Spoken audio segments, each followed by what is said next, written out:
I'd like to thank you all again for taking the time to join us in person as well as virtually. And I would like to, again, extend our extreme appreciation to our panelists who will be engaging with me and with us as an audience for the next hour or so on this important topic of conversation. So I wanted to start by providing very brief introductions for our esteemed panelists.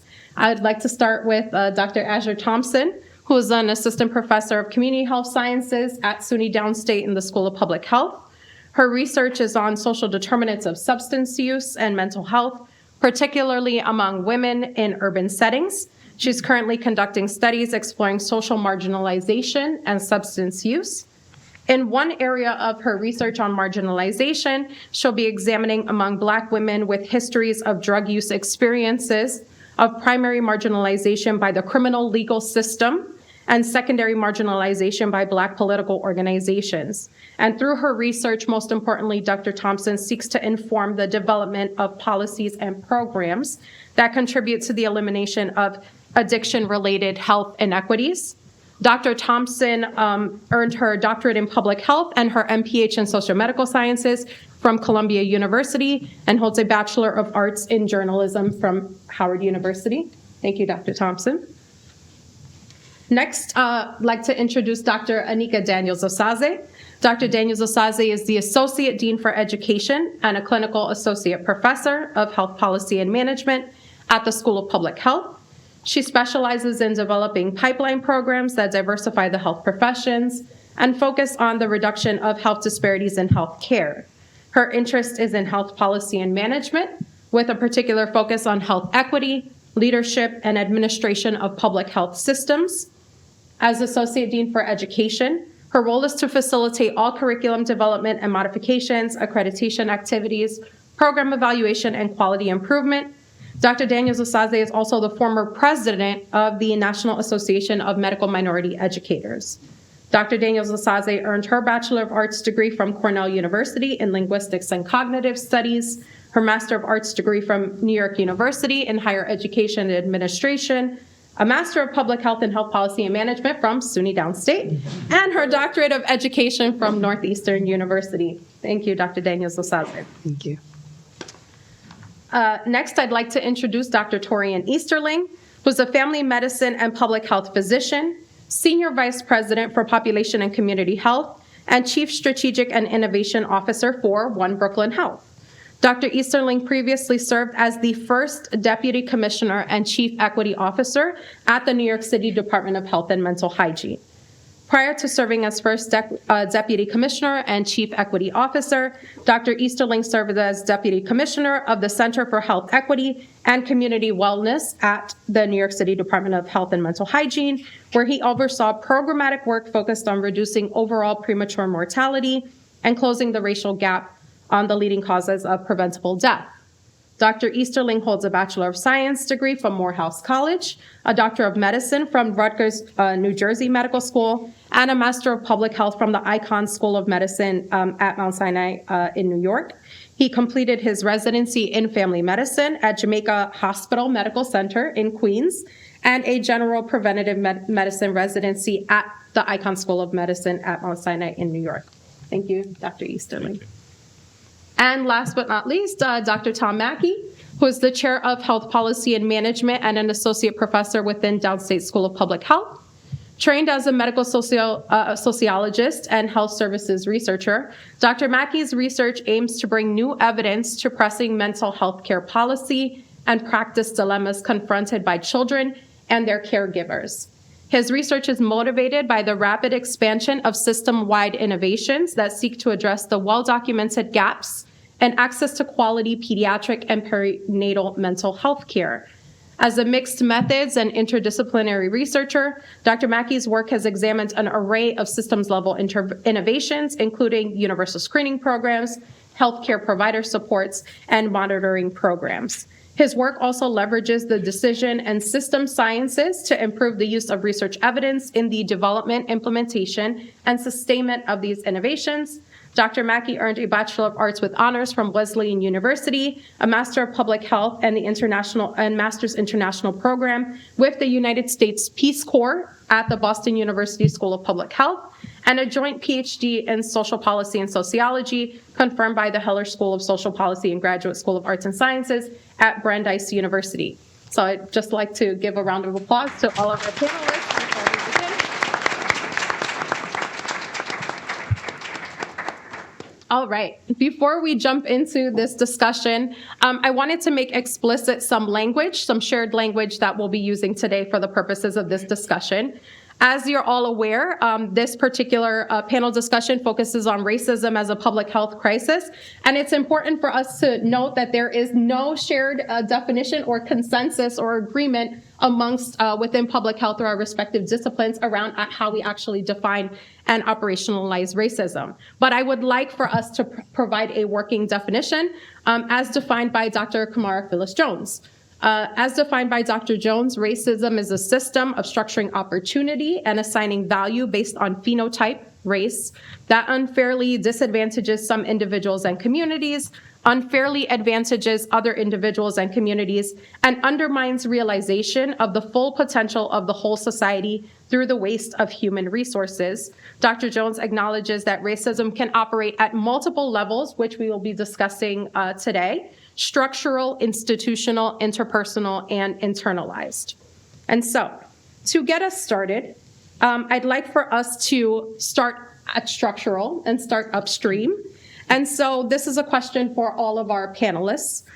In what ways do racist policies and practices within housing, education, employment, criminal legal system, or other sectors intersect with public health outcomes to create and perpetuate this multifaceted crisis? I'm glad you started with the structural, because that's what I centered all my, preparation around, thinking about that.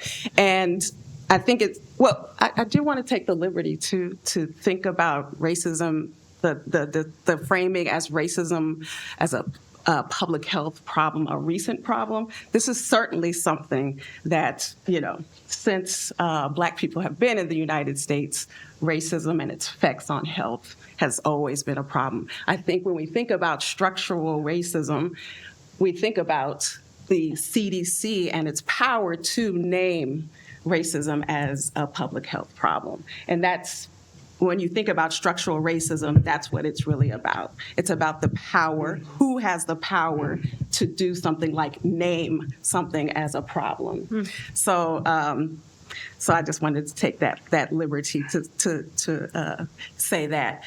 I am a drug researcher, a mental health researcher. And when we think about the history of drug policy in the United States, it certainly has had racial effects. Okay, so it's the way that attitudes about drug use and drug users, that where policies become institutional, or those attitudes and beliefs about drug use and drug users becomes institutionalized through policy. So we can think about the earliest or not one of the earliest, but how about I just focus on the Rockefeller drug laws, which has a direct impact on Black people in New York State and New York City, which was the introduction of punitive policies around drug use, or if you possess drugs, as well as minimum sentences. Okay, so that period of time is really attitudes about drug use and drug users. It then, when we think about structural racism, it's about power. So who has the power to create policies and then create policies that are punitive, that then focus on particular populations because of attitudes that they might have about populations, urban populations, in urban centers, in Brooklyn neighborhoods, in neighborhoods in Manhattan. And that power, you get to create the policy that then has this racial effect and racial disproportionate effect as far as the ability to arrest, put in jail, and then put in prison. So I think I covered it. structural racism, you have the power to create certain policies. Certain people have the power to create policies that then have a disproportionate effect on people based on their race. Well, I'm glad that you brought up the issue of power, because that's actually something I wanted to talk about as well. People who have the power to determine what you learn and what you know about yourself. So my specialty is in education, and I look at the curriculum as early as elementary school, what's being taught to our young people in school. I'm looking at what's happening in places like Florida, banning books, using misinformation to lead people in different directions, trying to claim that topics such as critical race theory is being included in education, and that it's dangerous and harmful for race relations overall, which I find quite interesting, because I know Kimberly Crenshaw, who came up with the whole concept of critical race theory, and it was based on legal terms, not based on education at the time when she coined the phrase. And I subsequently actually used it for my dissertation to talk about how racism impacts the way we socialize with each other and the way we interact as a society. But if we don't start dealing with the root of what our young people are being told, and even what we know as adults, because that's the other excuse that I've heard. Well, if I don't know, how do I teach others?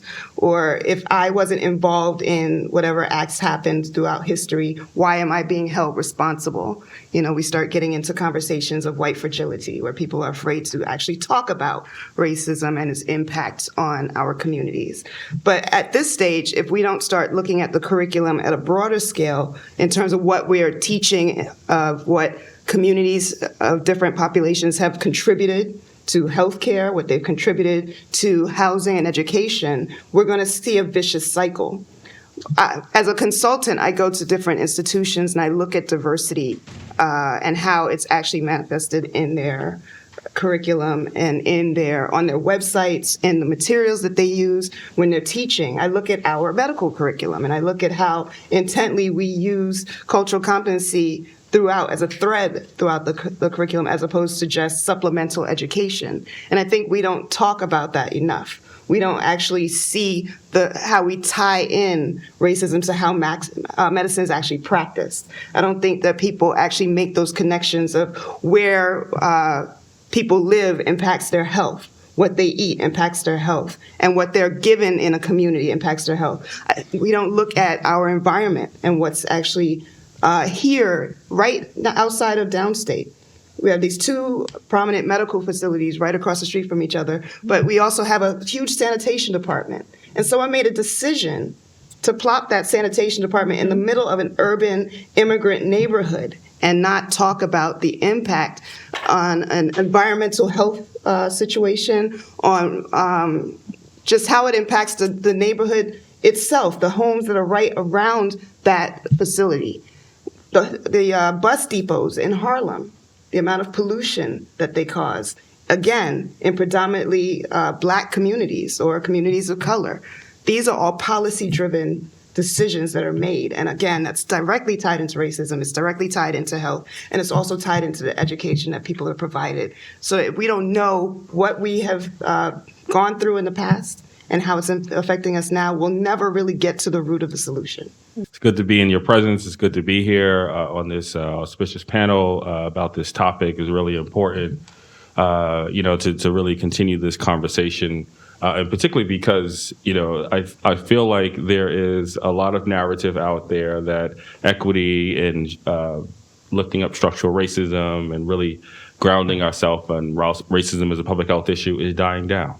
And I think what we're also trying to say on the positive side is that we are drawing a line in the sand, and we're very clear that our commitment to undoing the harms of structural racism, to dismantling those policies that are perpetuating biases and discrimination have to end, right? And that work is not going to stop, right? And so the work that we're trying to do is really focus on how are we embedding that work on all the different institutions. As you heard from Dr. Camacho, there are structures and systems that are working together They're interconnected. They're unfairly advantaging some groups, and they're unfairly disadvantaging others.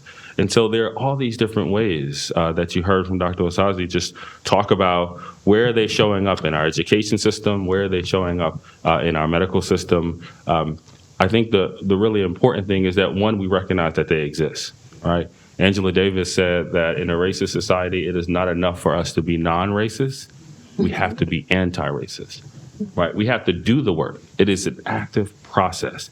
And it's not to say that all of us will be here when it is all going to go away, but I would like to think that majority of us in here are going to be doing that work, or actively going to be trying to dismantle and undo the harms that are not just 100 years ago, but are happening right now, right? They're still happening.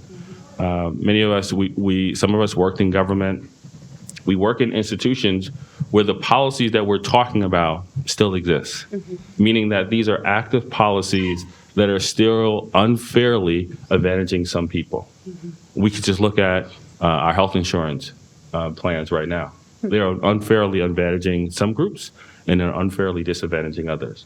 And so that's what we're saying. We're trying to figure out, not trying to fight, but we're not just trying to fight an old war. We're trying to fight the war that we're in right now, so that those who are most vulnerable have every opportunity to live the optimal choices that everybody else wants to live, right?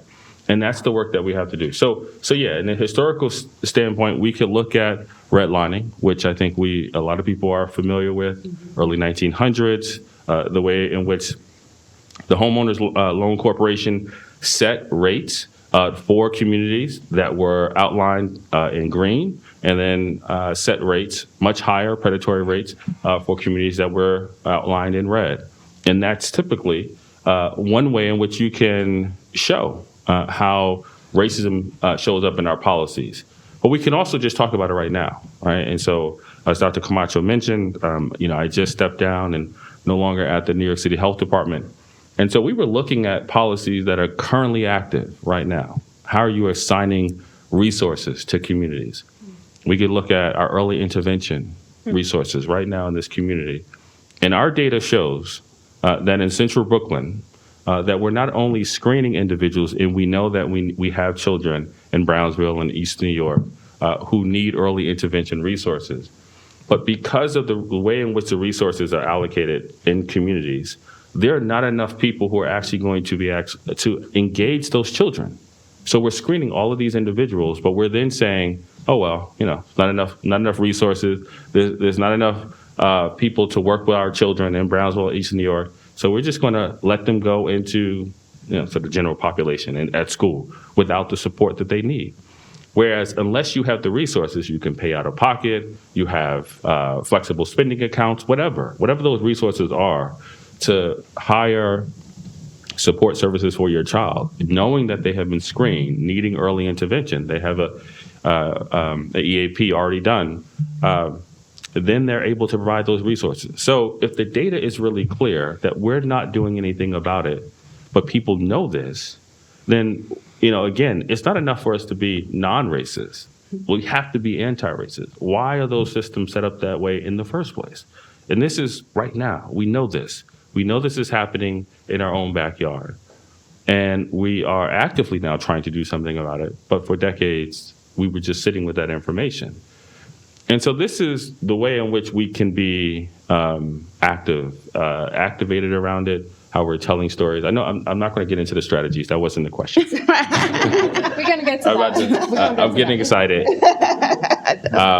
But I think it's a really important conversation. So thank you. I'll stop there. It's a big topic. I appreciate that. And I also am one that likes to move towards the actions and to the strategies. And I'm going to just say to start that I am approaching this conversation with a good deal of humility. I'm not a health equity researcher. I'm a health services researcher, but I'm studying Medicaid policy. And I can't study Medicaid policy without taking a lens that incorporates and collaborates with colleagues of mine who are health equity experts, right? So just I want to arrive to the conversation with a good deal of humility and the comments that I have to give. Although I was trained as a medical sociologist, and in sociological theory takes up the question of racial inequities as they exist in our societies and the many ways within which they impact our lives, our communities, our institutions, our relationships with those institutions, and the ways and the opportunities we have before us. And as I think about structural racism, I want to come back to some of the work of Zinzi Bailey, who talks about the totality of ways in which societies foster racial discrimination through mutually reinforcing systems in housing, education, healthcare, drug policies, to come to some education, as Dr. Daniels-Osaze referenced.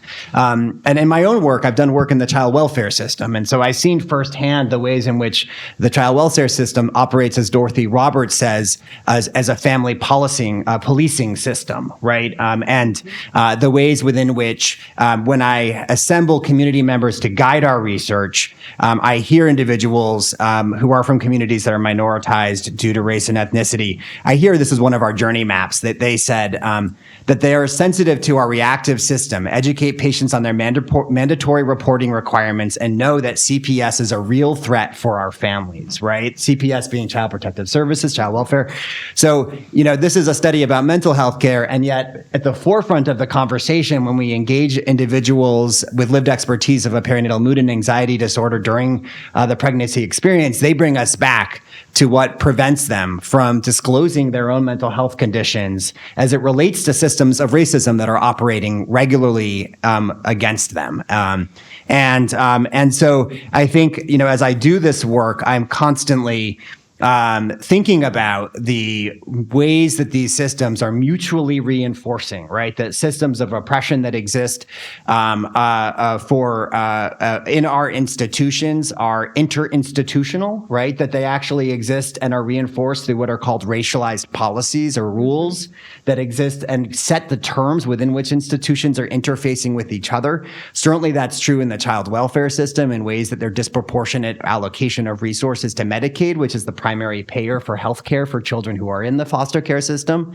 There are major gaps in the service array that are available for children entering foster care and in the care that they receive once they're in because of the inadequacies of our Medicaid system. And so they're mutually reinforcing, right? Child welfare and the inadequacies of our Medicaid system, both of which have racialized rules that have existed, disproportionate resources provided to our public insurance and our public sector systems that are disproportionately serving individuals who are minoritized due to race and ethnicity. So I think, what I really want to kind of say is when I think of structural racism, I think it's so important that we consider the totality of the institutions that are systematically disadvantaging individuals through racialized action.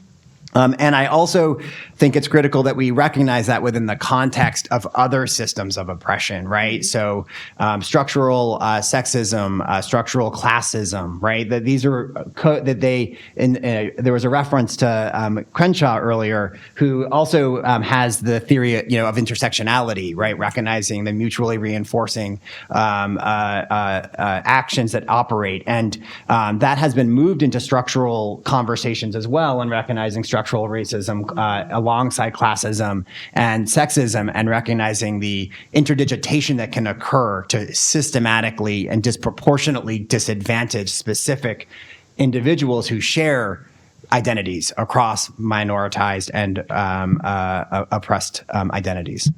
Thank you so much. And I agree and I appreciate the fact that all of you did highlight racism at a structural level, which again, so that we are sharing some common language, we are using the operational definition mentioned by Dr. Mackie as defined by Dr. Zinzi Bailey and colleagues to refer to the totality of ways in which societies foster racial discrimination through these mutually reinforcing systems around housing, education, employment, earnings, benefits, credit, media. We haven't spoken about that, but that's an important one.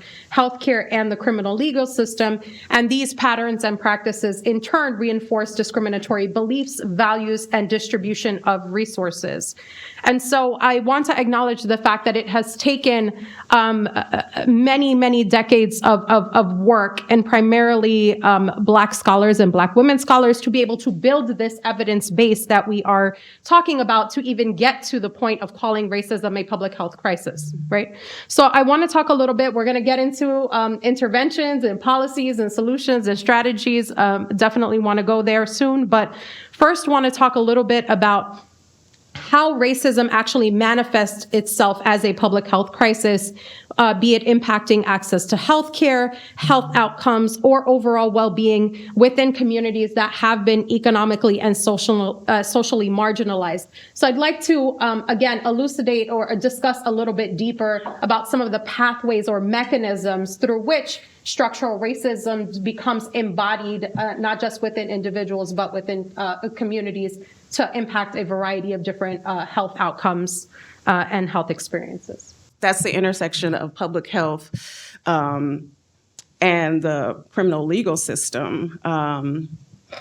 So, again, when you do have policies that, drug policies where, and the mechanism is through policing, and they're policing certain neighborhoods, that's where you do get the disproportionate or the racialized effect, where you see, more non-white people caught up in the criminal legal system due to drug-related possession. Or, but maybe I'll think about,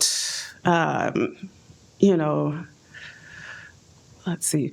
If you could speak to Dr. Thompson, some of the long-term impacts of among formerly incarcerated individuals or individuals who are involved within the criminal legal system beyond just, again, the initial actual policies. So I think thinking about some of the long-term health and socioeconomic sequelae that result from racist policies and practices around over-policing and racialized enforcement of drug policies. Let's see. I mean, I could think about, well, of course, there is, when you do have people with histories of incarceration, of course, it's harder to get jobs, it's harder to get housing, all of those like social determinants of health. It's harder to support families or anyone that kind of touches it or has a relationship or is dependent, could end up being dependent on that person with a history of incarceration.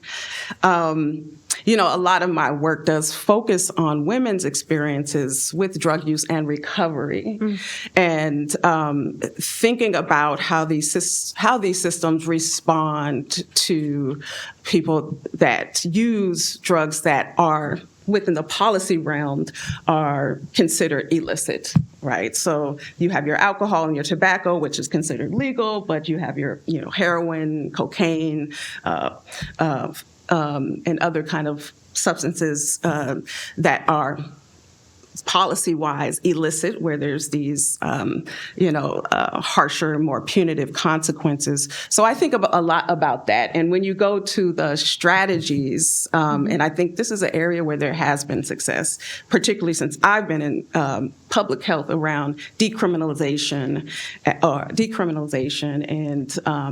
and removing, or addressing the whole illegality around drug use, where those punitive policies, are diminished or removed.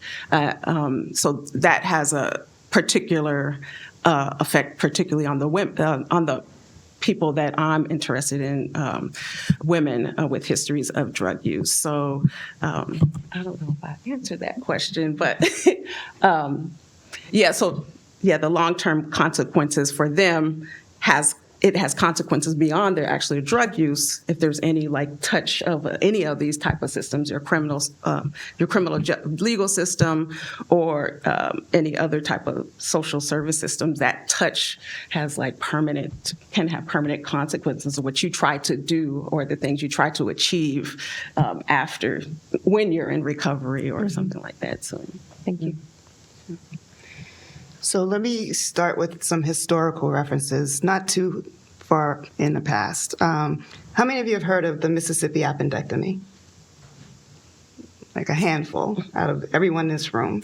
So imagine a woman going to the hospital for a routine checkup or for a regular appointment, and instead they come out sterile. Okay. Because either they had a hysterectomy done without their knowledge or some other kind of injection done to them to prevent them from being able to give birth again. This was done between the years of 1920s and 1980s. Okay, not that far in our history, and this was done because they were seen as being unfit to continue to reproduce. These are Black women that were looked at as less than human, and that no one wanted them to continue to reproduce and have children because they were not seen as human beings. This is something that happened in our own healthcare system. Not too far ago. Same thing happened with Puerto Rican women. Go to the doctor for a regular routine checkup and they come out sterilized. Same thing happened with indigenous women. See the pattern. These were women who were seen as unfit by a healthcare system. This was institutionalized at many facilities throughout the United States. You had children that were part of a study run by NIH in the foster care system that were being tested on for HIV and AIDS drugs. Now, because they were foster care children, they were pretty much wards of the state. They didn't have parents that can intervene and say that I don't want you to do this, or to sign off on any kind of permission to do this type of research on children. And of course, there would be long-term effects when you look at what happens after you've experimented on a child in this situation. They're already in a foster care system where they're at a disadvantage. They're already dealing with all kinds of maybe mental health issues, physical issues, just health issues overall. And now on top of that, you've added this research aspect that was done without consent. And then you wonder what the long-term effects of that will be. And of course, sterilization is a long-term effect in that light. But now if you just want to look at what's going on more recently, you have people who come to the hospital who are trying to be heard. They come with their symptoms. They come and they say, I am in pain. And because of historical beliefs that certain populations are more inclined to be drug users, they are declined pain medication. Or they're told, well, you're not really in pain. You just want us to give you drugs because that's something that is common within your cultural background. And where does that come from? Again, I'm going to harp on history, and people don't like history. They don't want to talk about what happened in the past. And a lot of people want to say, that happened so long ago, why are we still talking about it? It's because it's still affecting us today. If you don't talk about what happened then, you're never going to come to the solution of how we're going to deal with it now. So people will treat you based on what they think about you.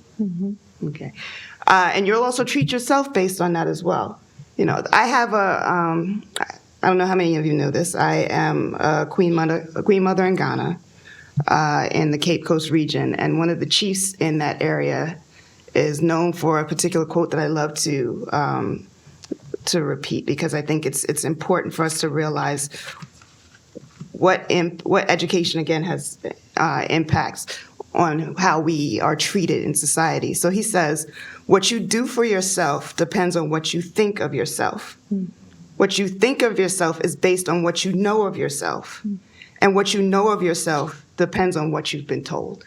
And I always thought that was one of the deepest quotes I've ever heard, because it comes down to, what have you been told about yourself? There are populations that are constantly being treated as if they are less than human. And I'll call it for what it is, people of color. You know, we're looked at as if we don't bring any contributions to society, that we are the problem of society, that we are the ones who are benefiting from public assistance, that we deserve to be in public housing because, you know, we're not fit to have jobs, we're shiftless, we're lazy. All of this came from somewhere. You know, it doesn't happen in a vacuum.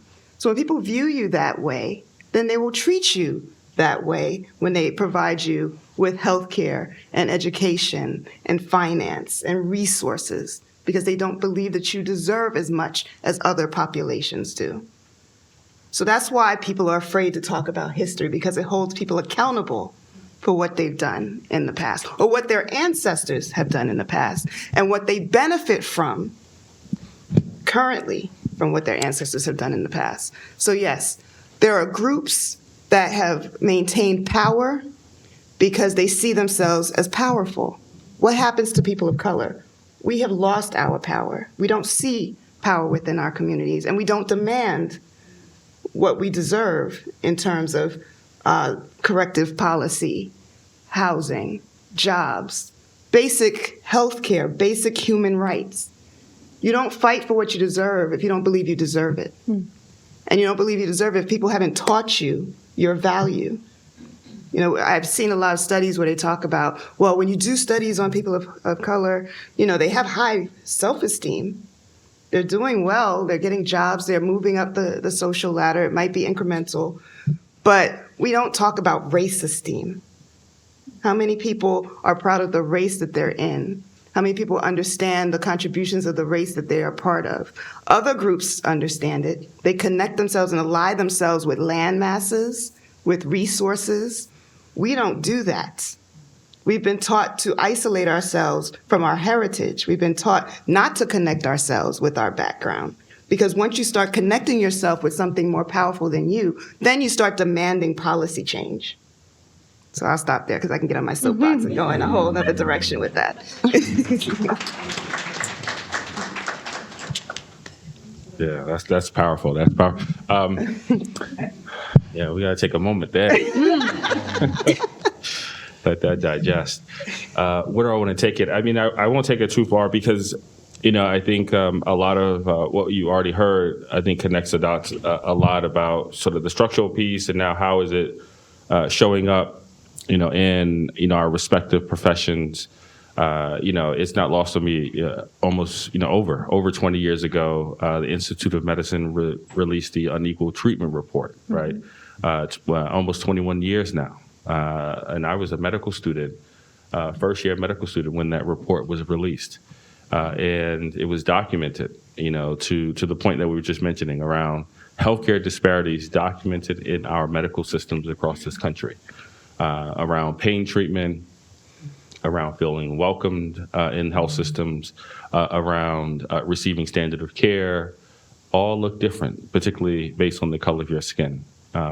And so if we knew that was happening 21 years ago, and now we have even more evidence based on work that we're doing that is still happening today, then what has changed, right? And so, you know, some of the work that we're doing at One Brooklyn Health in collaboration with leaders here at SUNY Downstate and Arthur Ashe Institute of Urban Health, we launched a patient experience survey for our patients in safety net systems to understand, you know, what's your experience coming through? No, we're not asking specifically about, you know, is the doctor talking to you, the communication, some of the traditional metrics that we look at, but do you feel welcomed?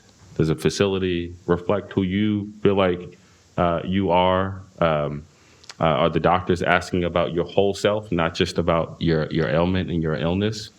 And that type of connection, we know has been harmed due to stories like the Mississippi appendectomy, Tuskegee, all the things, COVID. And so how do we rebuild that trust based on the harm that has been done?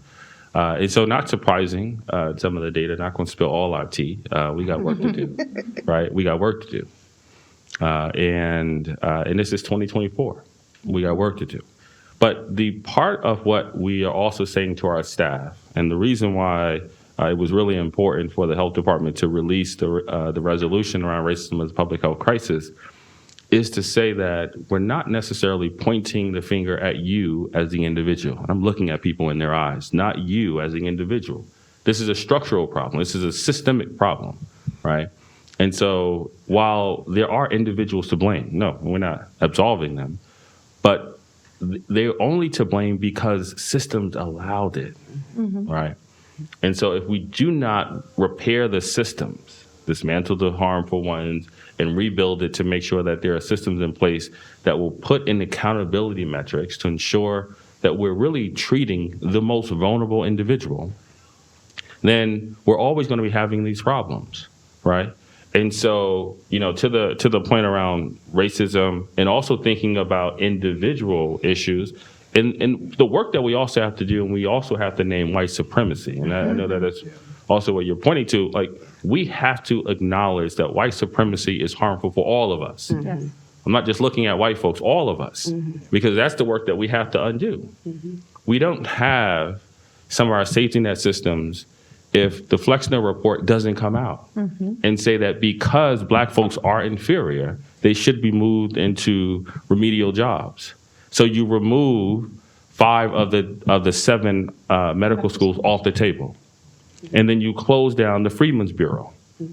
Right? And so although that was years ago, we're still feeling that effects right now. Yep. Because the AAMC is saying that we do not have enough Black men, enough Black women who are physicians in our community. So we're feeling that effects right now based on a report that was put out by the AMA years ago, who supported this report. Yeah. And yes, they have actually acknowledged as part of their reckoning, they said they contributed to this. But so this is the work that we all have to do to undo structural racism, undo white supremacy, because that's what we're trying to face. We're trying to make it better for every single person who inhabits this earth, who is in this country, right? I think I've been reflecting quite a lot on. I recently I transitioned over to looking at research around the maternal mortality crisis, in particular, the Black maternal mortality crisis in our country. And I've had the pleasure of reading leaders in that field, Joy Perry among them, and draws attention to this notion in her work, which if you haven't read is worth finding, draws attention in her work to the recognition of the challenge that is inherent to addressing racism, which is that at the individual level, there is relatively little, as Dr. Easterling was saying, that we can do, but we need, to instead be looking towards the governance structures that we have, the policies that are in place, the cultural and the social norms that exist that are setting up systems that facilitate these acts of racialized violence and white supremacy, right? And I think as we think about her call, I have found that the work of Dr. Jamila Mishner, I'm going to travel a little bit into some solutions because I can't resist. But I think that her work in looking at racial equity for assessing health policies is really good work to turn to, where she looks systematically at policies, at these governance structures and how they may have disproportionately benefit particular communities, right? Like, we have to take a critical analysis of the policies we're implementing and who benefits, who sees the reward from that particular policy, and frankly, who doesn't, right? Who stands to not gain as a function of that policy. She also brings attention to questions of implementation and questions of how do policies then become enacted, and what is the degree of decentralization, and focus on equity within the context of implementation of those policies. And lastly, a voice in the process of policy development, implementation, and evaluation. And how do we facilitate voice in the context of the policies that we are putting into place? Voices particularly of those who are people of color that are racialized due to minoritized due to race and ethnicity. And I think that for me, like, I have been really trying to push I'm a chair of a health policy and management department as well. And I really try to push, for us to think critically about this critical analysis, this lens that we need if we're going to be training the next generation to address these issues on that systemic level, right? To address structural racism, we need to think about critical analyses of the ways that we are looking at the policies that we are developing, implementing, evaluating.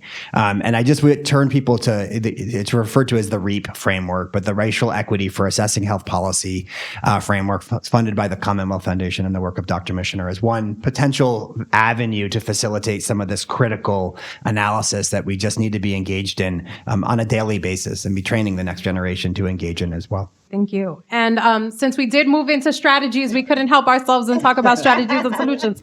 Let's focus the remaining part of the conversation about that. So I want to recognize, one, thank you to Dr. Daniels-Osaze and Dr. Easterling for talking about the multiple levels through which structural racism operates. And so we touched upon institutional racism.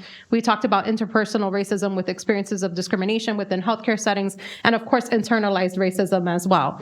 And so I want to speak a little bit about strategies. Yes, we are individuals, but we are individuals that are within educational institutions and healthcare settings that have collective agency and power. So let's try to use that power, and let's talk about some potential strategies. So what are some strategies that we think can be implemented within educational institutions or healthcare settings to increase cultural safety? I'm specifically not talking about cultural competency, and I want to define cultural safety for those of you who are less familiar with the term. So it was developed in the 1980s in response to the Maori discontent with medical care in New Zealand. And cultural safety goes beyond the basic notions of cultural sensitivity or cultural competency to focus on analyzing power imbalances, institutional discrimination, and colonial relationships. We haven't talked about colonialism. That's going to be probably another panel we can speak about, as they manifest in healthcare. And cultural safety calls on medical professionals and healthcare institutions to create spaces for patients to receive care that is responsive to their social, political, linguistic, economic, and spiritual realities. So let's talk about strategies to increase cultural safety, promote structural competency. So let's define structural competency really quickly. According to our colleagues, Doctors Jonathan Metzel and Helena Hansen, the trained ability to discern how a host of issues that define clinically as symptoms, attitudes, or diseases also represent the downstream implications of upstream decisions on matters as healthcare, including food delivery systems, zoning laws, urban and rural infrastructures, medical education, medicalization, or even the very definitions of illness and health. So we're talking about strategies to increase cultural safety, promote structural competency, and reduce racial biases within our educational institutions and healthcare settings. And anyone can chime in. We don't need to go in order this time. This might be our last statements or something.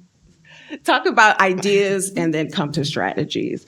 So the idea, and also this is about the history of Black people fighting for power, right?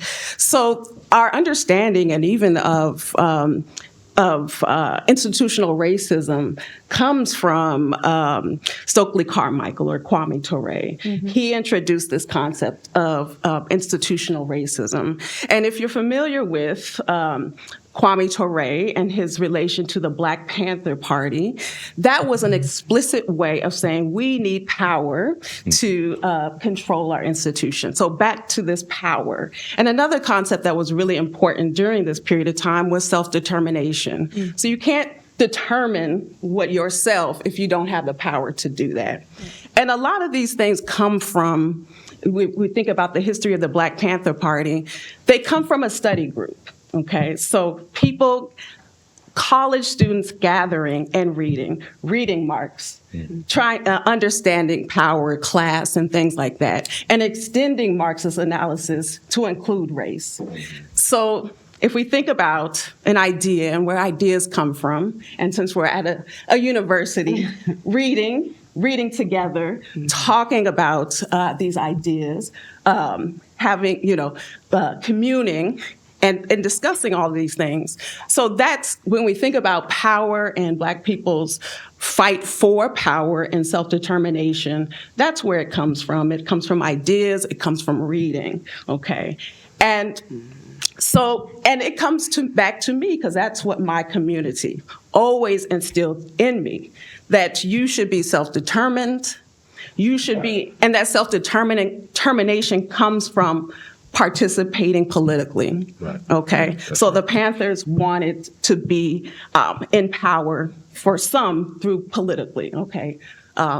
Running for different positions and stuff like that. So that's, I think, when we think about solutions, being politically involved, going to your community board meeting so you know what's happening and what decisions are being made. And that's like on that kind of level. And when we think about the history of the Rockefeller drug laws and the ways that they were addressed, they come from a community that wanted to end these policies that were disproportionately affecting Black and brown people throughout New York City. And that was a politically involved group of people who had the research to say, this isn't right. Mm-hmm. This is the disproportionate effect. Why are certain drugs being looked at one way and others the other way? Mm-hmm. So that comes from ideas, studying, and actually being politically involved. Mm-hmm. And that as a way to access your power and to determine your self-determination. So as a strategy, get involved locally in politics, the state level, and national level, of course. That's it. Right on. Yeah. Dawn, this is a big topic, and you should have given us a whole week to discuss this. Wait, this is over? No, we're still. I have to say I appreciate the fact that you talked about cultural safety.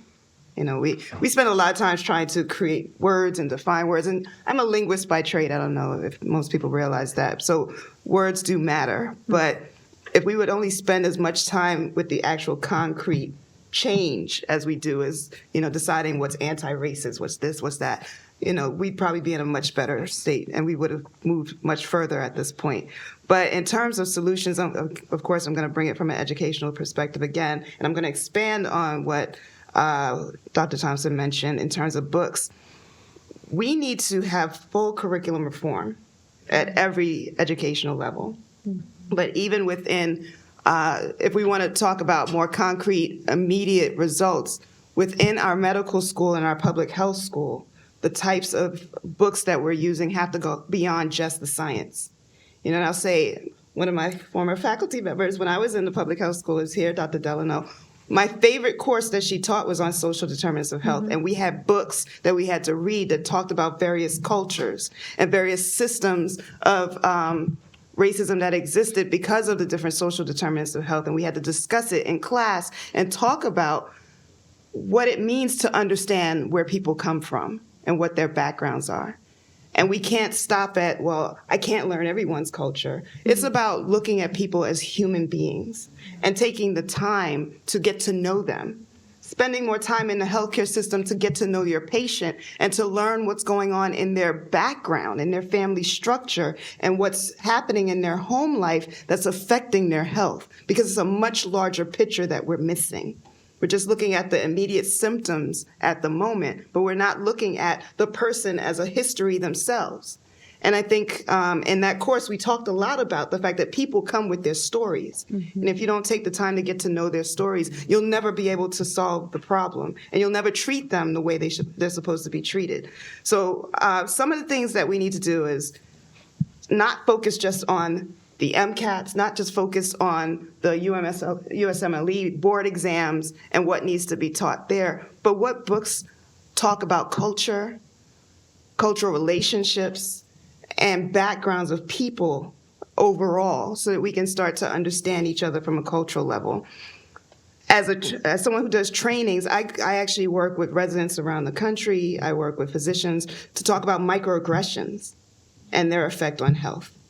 I mean, it's hard to be a person of color in this world where you can't just be a person. You just can't get up in the morning and do the average things that most white people can do and be fine. I can't walk into a store without, in the back of my mind, wondering who's going to ask me today where aisle 9 is, and, you know,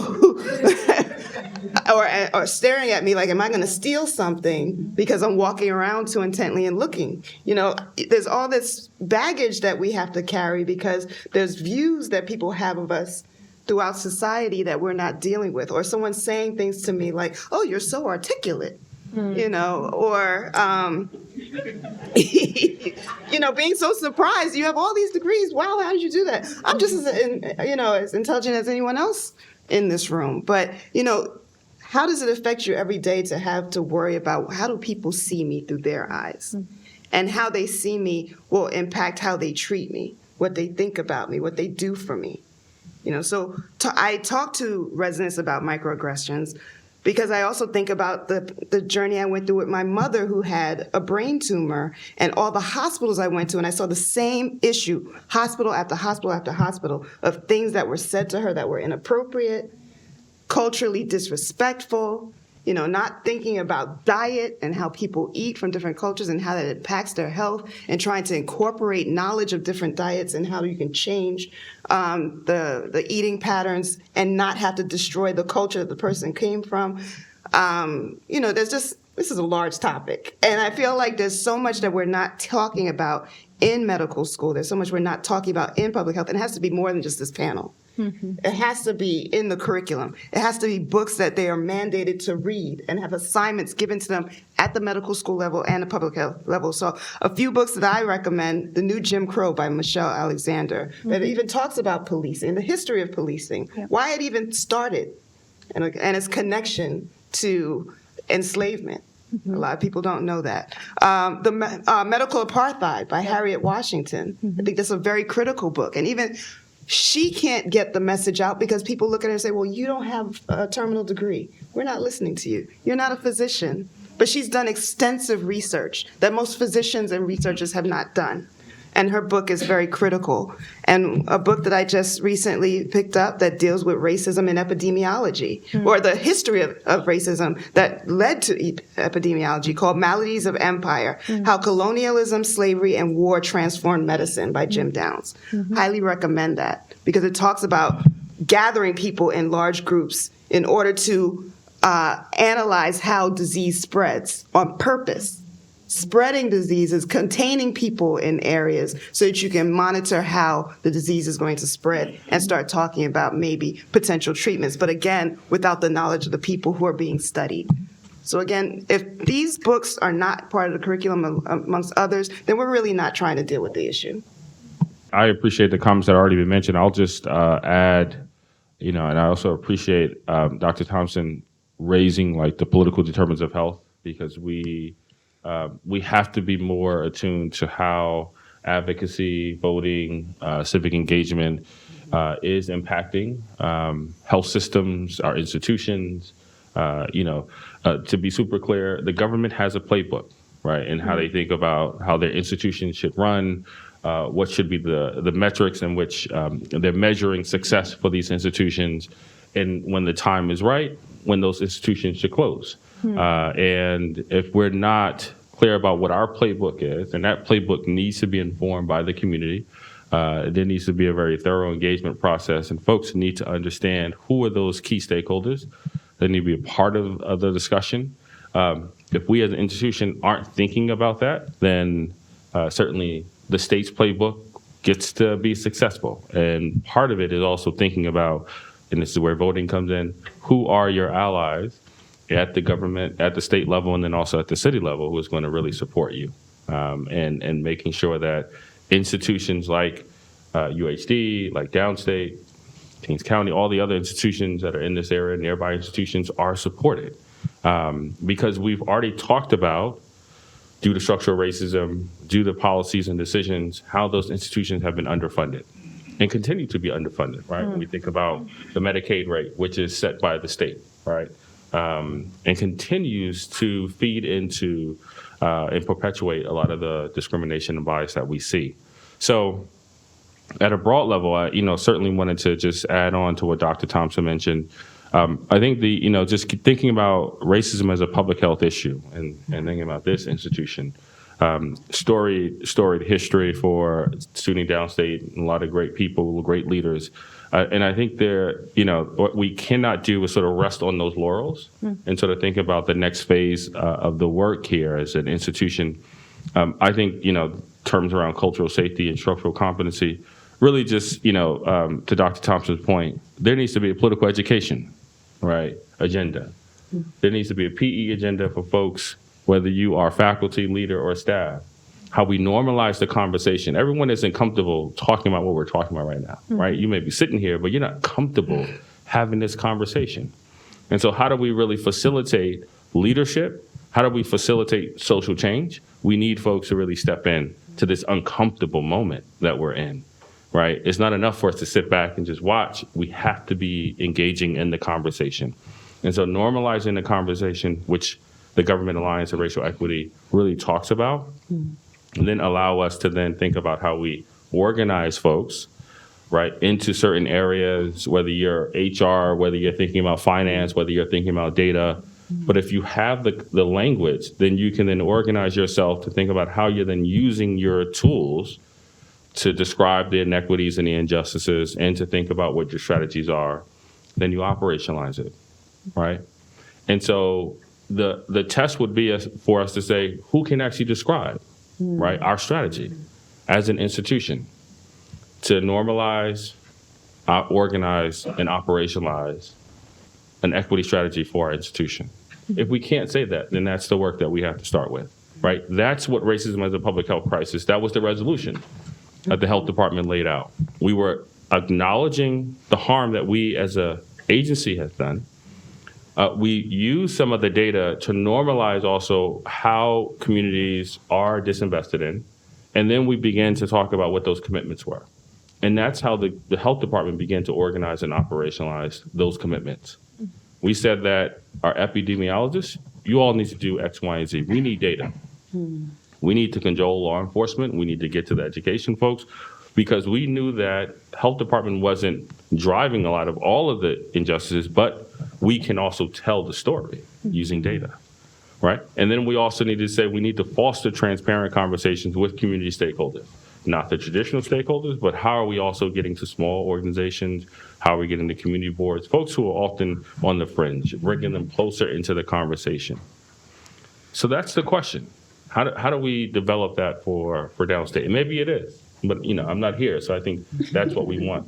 I'm going to just conclude maybe some of my own thinking about this as it relates to research, because I spent a lot of my time doing research, and I think it's a central mission that we have here at Downstate that requires us to tackle and to consider the history of research in relationship to racism and to white supremacy and colonialism. So as Dr. Daniels-Osaze was referencing to the book Maladies of Empire, I was thinking of another book, White Logic, White Methods, that really interrogates the history of research production as a mechanism for colonialism and white supremacy, and the need for us to really think critically about the tools that we use to produce knowledge, right? And to think about how we have to question some of those tools, how we operationalize, for example, in many measures. Even NIH, race and ethnicity, is simply an inadequate measure of race and ethnicity, right? It doesn't have any consideration for self-identification or processes of racialization that, as they articulate in this book, are critical to understanding race and ethnicity and its impact, and the ways within which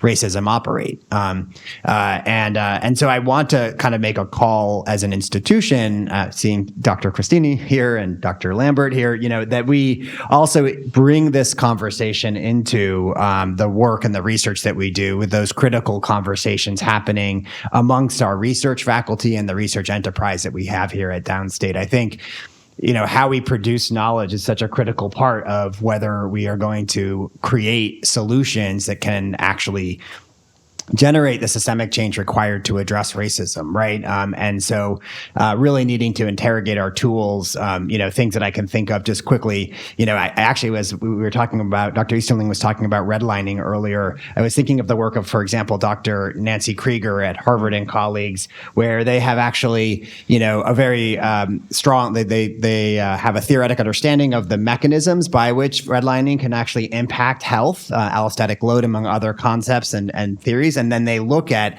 things like preterm birth to look at the intergenerational effects of redlining on the health of an individual, right? And so very clear in that line of work about the mechanism, about the ways within which racialized policies, racism in policy has actually impacted the health of particular communities.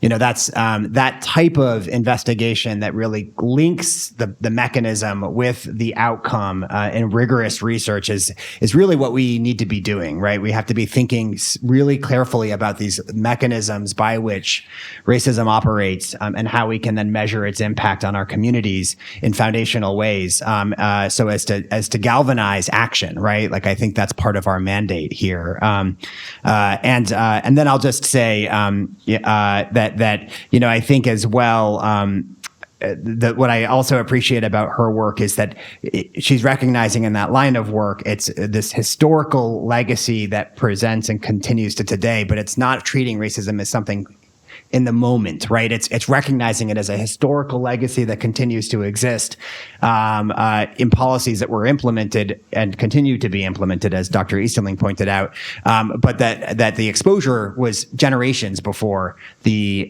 look at the outcome, right? And I think that we have to recognize and think carefully about ways to study racism that recognize its historical and ongoing legacy to today, and that requires some real innovation, I think, in terms of our approaches to studying racism and coming up with solutions that have a strong evidence base for change. I actually was going to ask a question, but I think we all included this, not just moving beyond thinking about the policies and strategies, but I appreciate all of the panelists, not just acknowledging structural racism, but again, talking about agency responsibility and the commitment to continue to do the work. And so I think that that's an important area that we can think about and reflect upon as not just individuals, but collectively as members of communities, healthcare organizations, educational institutions, in actively eliminating racism to be able to continue to move this work forward. I want to acknowledge that there are 2 online questions. And so I'm going to provide both questions, and feel free to please respond to either or both. The first question is it possible to change these policies without overhauling politics as it stands today? And the second question is, how do we educate people without access to forums like this and empower them to stand up? And so I open to any of our panelists to respond to either or both questions. Thanks. Well, the first question, yes. So changing policies without overhauling the mechanisms through which, or the politics or the mechanisms through which these policies are developed as they stand. Yes, I mean, it's a question of who are the politicians within this political structure that are then making these decisions for us or for you. So, running for office. So you can then, be involved in policy change. Voting. Voting, yeah. So yes.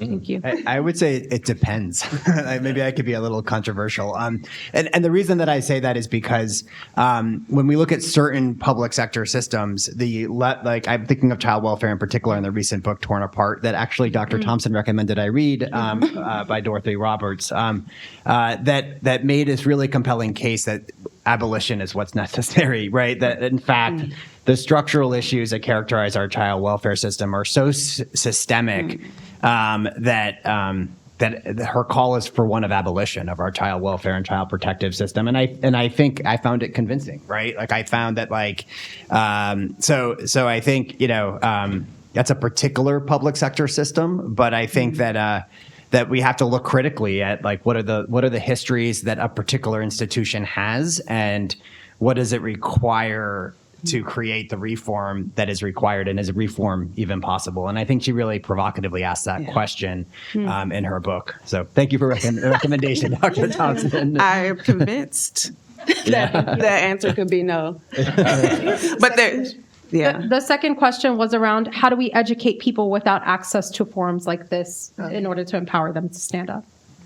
Books. I think books have become extinct almost.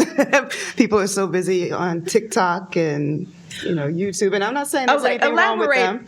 There are books. There's lots of books. No, but people do not read books the same way that they used to. I don't see people on the train reading like they used to read. I think people are looking for tidbits and short Instagram messages these days. And I think it's important to go back to a little bit of old school.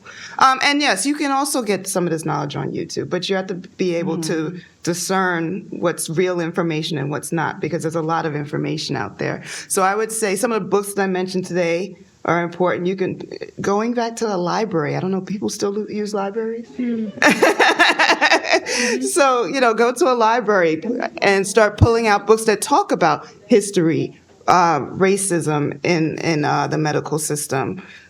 Teach yourself some of the medical terminology. I think that's also very important. When you're a patient, a lot of times you don't understand what's going on, and people don't take the time to explain, because most doctors only have, 10 minutes with their patients, if that much. And then if you have something that's more extensive and you're getting ready to do surgery, a lot of people don't go and do the research about the surgery that they're about to undertake. you can do your own research. You can get your own books and start reading up so you can be knowledgeable when you walk into the room. So people just don't tell you anything. Or in some instances, they don't tell you anything. You know, you walk in and they don't really prepare you the way you should be prepared for the treatment you're about to have. So again, a lot of this you can do on your own. You can go and you can read. There are various groups that you can attend, conferences that are free. That's what I was going to say. Yeah. Like, what is accessible? Maybe that's a free access. I mean, because there are issues with accessing certain of the research that we publish about. Certainly, that is an issue internally for us within academia, you know, public access and stuff like that. But PubMed, there are a lot of free access to journal articles. So I wish I knew who that person was. I think we can probably give you that within the book clubs too. Yes. There's a long people still have book clubs. They get together with their friends and they talk about books. Dr. Easterling, did you? Just on the second question, I think I heard this quote from Ta-Nehisi Coates earlier this week. Just that, you know, institutions are the backbone of the community. And so, you know, as we were talking about PE and political determinants of health, you know, churches were the spaces where folks were engaged and activated, social clubs, fraternities, sororities. I mean, folks are connected to a lot of spaces. It's just how we bringing that information into those spaces. And so I think that there has to be more work. And, you know, I think TikTok, I think social media needs to be used. A lot of folks, what we have seen sort of in this new phase, movement for Black lives and this fight for justice and liberation, particularly during this racial reckoning after the murder of George Floyd, is that social media was the way in which folks were activated. They knew where to show up. They knew which bridge to show up. They knew which highway to show up to block folks. And we now know that in this fight for social justice and liberation, we're going to have to use social media, right? It's going to continue to be used, particularly for young folks. And now we have to be even more creative to sort of bridge that divide, right? For the information that we're talking about today, for folks who are ready to just hit the pavement. Right? Great. And there were just a few requests, which we can handle at the conclusion. So for Dr. Mackie, the woman who you referred to, who's doing the work on maternal mortality and morbidity, that Dr. Daniels-Osaze, people are requesting the quote that you provided. And we can take we can take 2 audience questions. Yes. So my question is, when we talk about or think about structural racism or systemic racism, it's very difficult to forget racial segregation because the zip code is more important in disease outcomes than the genetic code. And the zip code is related to education, to the food we eat, and to the generational differences in wealth. Now, you know, at least in my experience within the last a few years, I will say, a lot of African American and Latinos, because of the educational opportunities, they were really moving into a middle class, and that created a lot of opportunities for their children. Now, with the affirmative action taken away today, and now a lot of corporations are moving into eliminating the DEI initiatives, as I read all over the place. Are we really going backward? Are we going forward is the question. Yeah, I think we're only going to go backwards if we allow them to, right? And so, as I was saying earlier, folks have a playbook, right, to undermine these policies.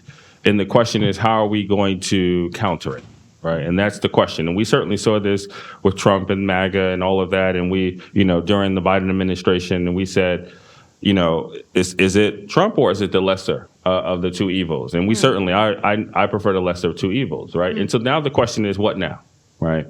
And how do we proceed? And while we certainly need to be thinking about what's happening at the federal and national level, we can have a direct impact on individuals' lives at a local level, right? And so voting at a local level, being engaged at a local level, really thinking about that civic engagement infrastructure is important. And so what I'll say really quickly, in this approach and thinking about how we advance equity, place-based approaches is a strategy, right? And we have to think about it. One of the things that, hopefully, some more work can be done here is sort of thinking about how we get more data and evidence around addressing the racial wealth gap, right? Because, at the national level, where folks are talking about reparations, there's a reparations commission in Chicago, New Jersey, there'll be one that will be here, and data is going to be something that folks are going to be looking for, and there's just not enough data as we talk about reparations and we talk about the racial wealth gap. Even the Federal Reserve Bank, we know that Dr. Michelle Morse is going to be coming here soon, and she'll be talking about it. So I just think that our academic institutions, we just get into the conversations, right? We provide that evidence to really arm our elected officials around the policies that we need, and that's a strategy that we have to think about. One thing I will say, I think what's helpful is that it's actually forcing the conversation. Even though it seems like we're going backwards, now we have to talk about this. One thing we didn't even get to address, and it's just, again, this is such a large topic, we didn't get to talk about housing, predatory lending.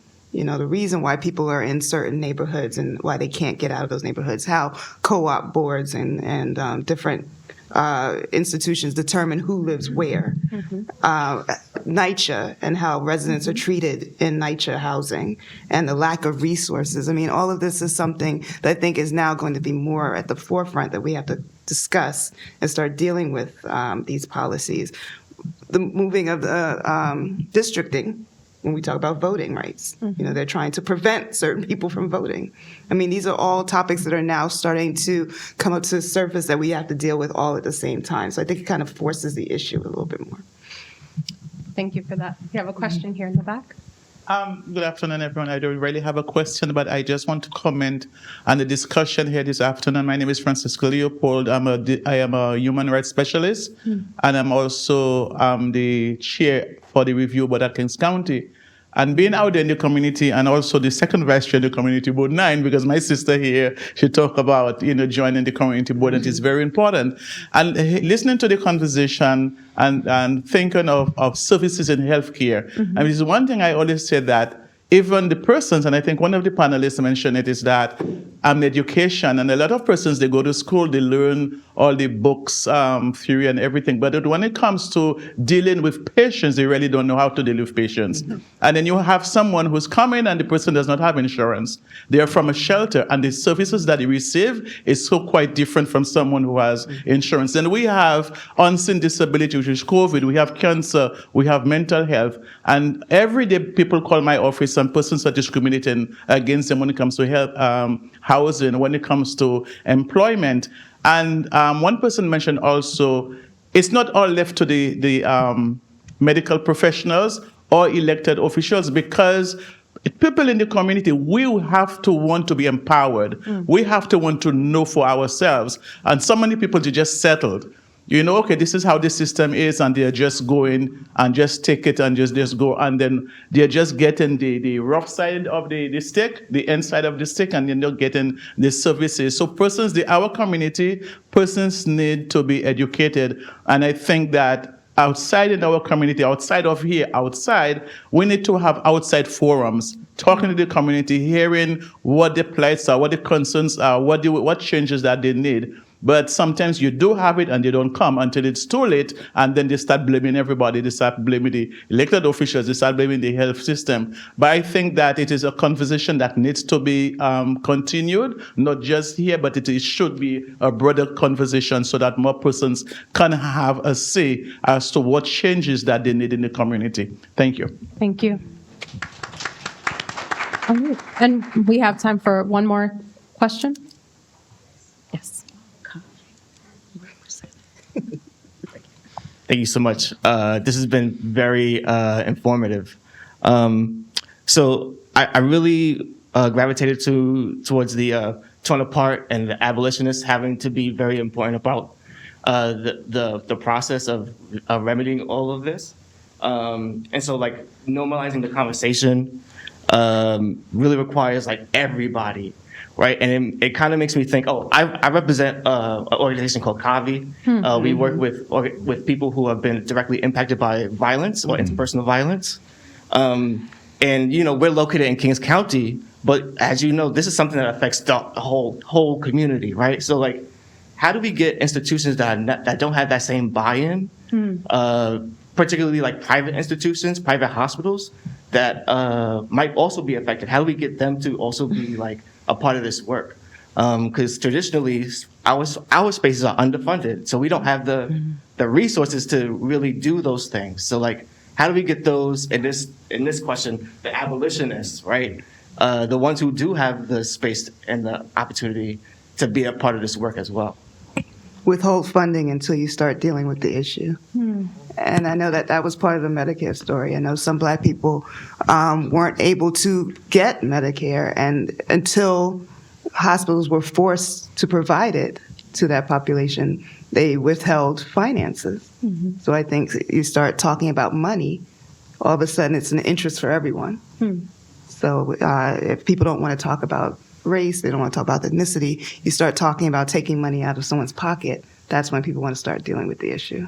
Sorry, if I could just say as well, I also think partnership is really it doesn't always seem intuitive when systems are ignoring the community-based organization, but I do think there is a opportunity to try to facilitate a space in the room, right? Like, and thinking about how you might be able to leverage a member of the board for the organization or someone that has a contact to facilitate some connectedness to that institution and to facilitate some branch to create a conversation with folks that sit in the C-suite of that healthcare system, et cetera. So I say this because I've seen some community. I work with an organization called Postpartum Support International. It's a national community-based organization, and I've seen them do that quite effectively with HRSA, with the Health Resources Service Administration, and facilitating conversations that have allowed for there to be mechanisms to help fund their work over time, vis-a-vis both lobbying efforts where they collaborated with formal lobbying organizations, alongside creating and leveraging some of those personal relationships they had access to through their board. So I think that like the networking element is something that actually can be quite powerful as a mechanism by which to facilitate entryways into these rooms. That being said, there can be strategic partnerships as well, membership to your board, et cetera, to facilitate those, right? You bring people into the organization who share the mission in common, but may not have known of you. But just trying to think proactively as well around things you might do. I was just going to say, and also we just need to acknowledge sort of where we are, that we are talking about defunding the police and abolitionists. 12 years ago, there was organization like Malcolm X Grassroots Movement here in Brooklyn and other organizations, engaging the police, stopping the frisk, stop and frisk, but also recording the police, right? And so just understand that this is going to be a protracted process, right? And as long as we have a strategy, we got to just keep pulling away. But we keep that broader vision at the top of the list as well.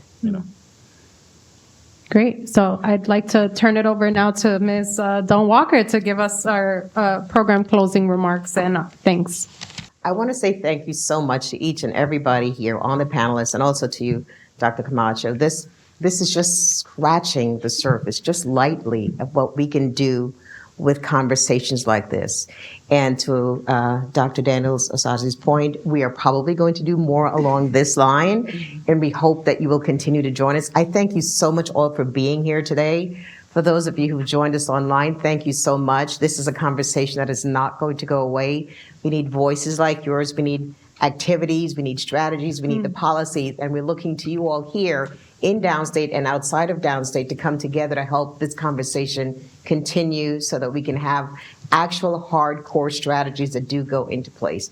Thank you so much for coming out. Please keep an eye out for our next event. I won't tell you what it is right now, but thank you so much. I look forward to you all coming here. And again, thanks to my team in the back. Thanks to the classroom services folks. Without them, we cannot do this. So I appreciate you all. Thank you so much. Thank you.